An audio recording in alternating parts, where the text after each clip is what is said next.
What's up guys, welcome back. Today we're going to be checking out the BRN-180 from Brownells.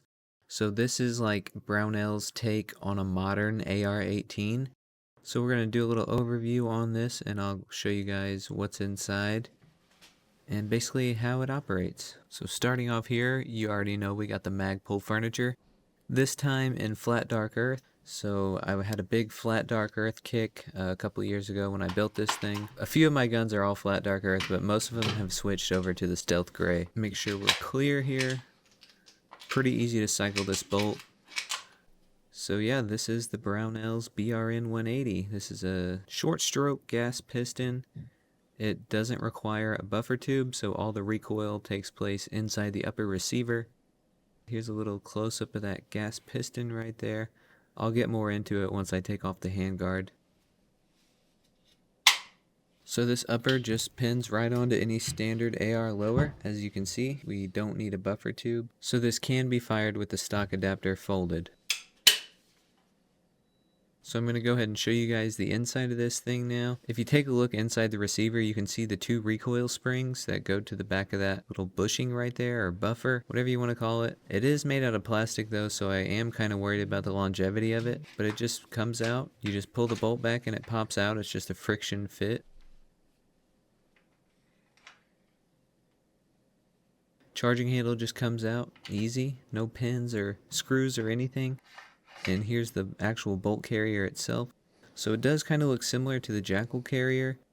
And then you can see the cam pin looks similar to the Jackal as well.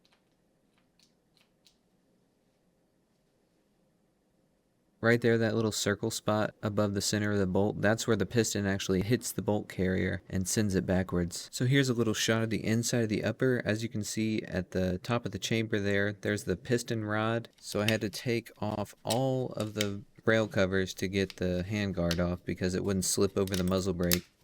And I ended up taking off the muzzle brake anyway. And I had to pull everything off.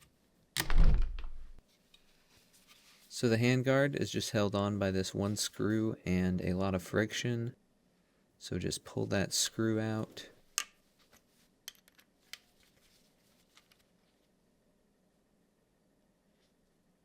And then you can go ahead and tap the handguard off with a little mallet.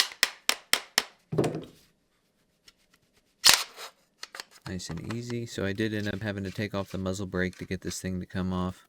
But I'm changing it anyway. Get rid of that shim.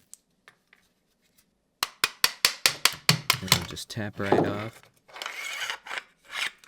And here is your gas system. So it's just a short stroke gas piston. As you can see here, we have an unsuppressed and a suppressed setting. So there's a U and an S. Whichever one's facing up is what setting you'll be on. So here we have the piston cup. There's a little spacer and then the operating rod itself with a little spring. And it just pokes out there and hits the front of the bolt carrier. As you can see, it pushes it back. So to take this apart, you just want to pull the operating rod down and then pull that little spacer out. And then you can pull the cup off and then slowly let tension off that spring. And then there's the piston itself. And it just has holes in it, so there's two different sized holes. One for the suppressed and one for the unsuppressed setting there. So here's a little close-up of that. So if your suppressed is on top, then your suppressed hole, which is a smaller hole, will be facing the gas port. There's a little close-up of the piston, and then there's the piston cup. See, it's vented, so it lets off the excess gas. We have the spacer, and then we have the piston rod itself, which hits on the front of the bolt carrier. Moving on to the gas block, so this is just pinned to the front of the barrel, and then you can see on the inside there's a little hole. So we completely stripped the upper. I'm going to go ahead and clean it up real quick, and then we can put it all back together. So it was pretty hard to film putting the spring in there, but you want to put the piston rod in first, and then put the cup on the piston, and then slide that spacer in between.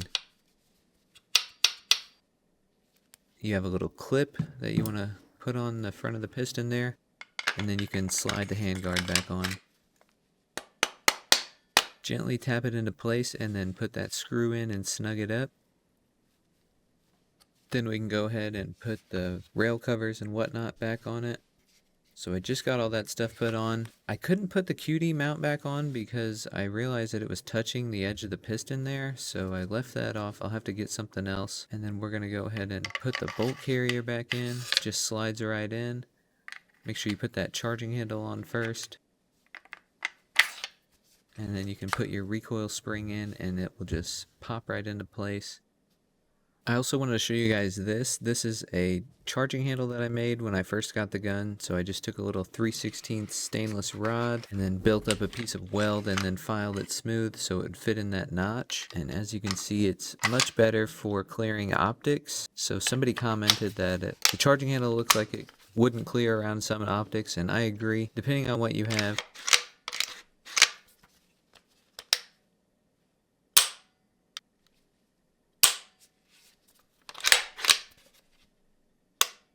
The only thing I don't like about this gun is that when the dust cover is open, there's a huge gaping hole in the side of the receiver, and that goes straight down into your trigger group, so if dirt or mud or anything would get in there, it would probably clog something up. So the factory charging handle doesn't really make contact with the EOTech, but you can see that it kind of touches my hand right there. So here's the star of the show. I did get another Q cherry bomb because I just like them. It's a lot easier. My ASR brake came loose whenever I was shooting it, and I was tired of messing with the shims. The same story with all the other guns that I put these on. But yeah, here's the instructions. 40 foot-pounds. Get some rock set on there. Make sure your threads are nice and clean. Screw that on and then torque it down to 40 foot-pounds. Nice little close-up here. That's going to be it for this video, guys. Make sure you like, comment, subscribe. Let me know what you think of the BRN-180, if you guys like the piston guns. Basically, all my ARs are piston driven, so I plan on doing an overview of each one of those. So tomorrow we're going to go blow up some pumpkins. We got about 17 pumpkins. We got some tannerite, plenty of different guns to shoot. We're going to do a pumpkin carving contest, and we're going to keep doing all these overview videos on the piston ARs. So stick around for that, and make sure you guys like, comment, and subscribe, motherfucker.